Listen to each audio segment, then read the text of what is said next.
สวัสดีค่ะสุขคนมือนี่แม่สร้างสิมาแปลงร่างเปลี่ยนลุคน้องเฟลลี่ให้ทุกคนเบิ่งเด้อค่ะเด้อน้องเป็นน้องหมาพันธุ์ผสมที่เดินทางมาจากสปป.ลาวเพื่อมาแต่งรอกับแม่สร้างโดยเฉพาะเลยค่ะทุกคนค่ะ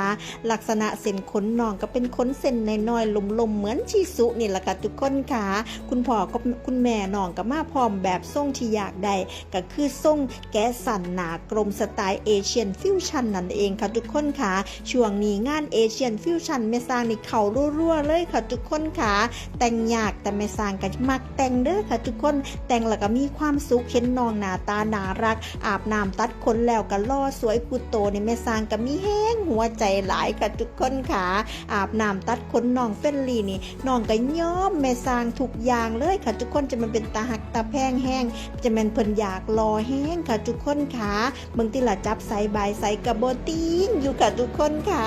อาบน้ำตัดขนแล้วเพิ่นก็ล้อเราเอาการแห้งคุณพ่อคุณแม่มารับกับปลื้มปริมกันทั่วหน้าทั่วตาค่ะทุกคนค่ะ